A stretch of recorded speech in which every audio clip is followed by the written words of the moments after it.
There was once a young woman named Samar.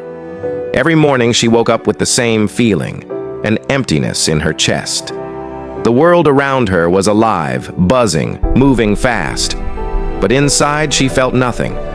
No matter how many people she met, how many jokes she laughed at, the emptiness followed her like a shadow. One autumn, Samar's grandmother fell ill. Samar was asked to stay with her in a small, quiet village by the hills.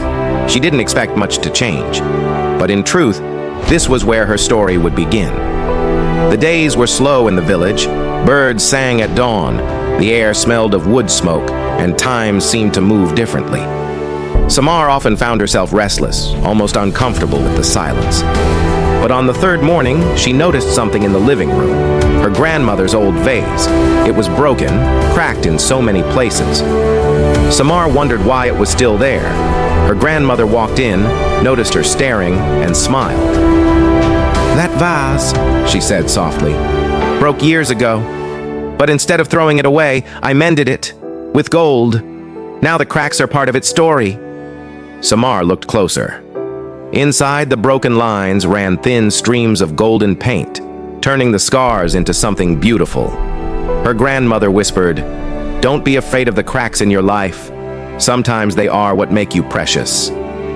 That night, Samar couldn't sleep. She kept thinking about the vase and about herself. The next morning, she tried something new. When she saw the sunlight fall gently on the grass, she whispered thank you. When she heard a child's laugh nearby, she said thank you. When she tasted her grandmother's warm soup, she smiled and whispered again, "Thank you." It was such a small thing, just 2 words. But slowly, something began to change. One evening, Samar climbed the hill behind the village. The sky was painted with soft pinks and gold. She sat quietly, the cool wind brushing her face. For the first time in a long while, she felt whole. And without thinking, she whispered, "Thank you, life, for this moment." Tears filled her eyes, not from sadness, but from peace. Weeks later, Samar returned to the city. She carried with her a tiny piece of that broken vase, repaired with gold. Whenever the emptiness returned, she held it in her hand and remembered. Gratitude is not found in grand things.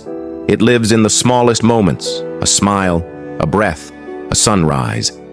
And little by little, her emptiness turned into a garden of thankfulness. Even when life feels empty, a thankful heart can fill it with light.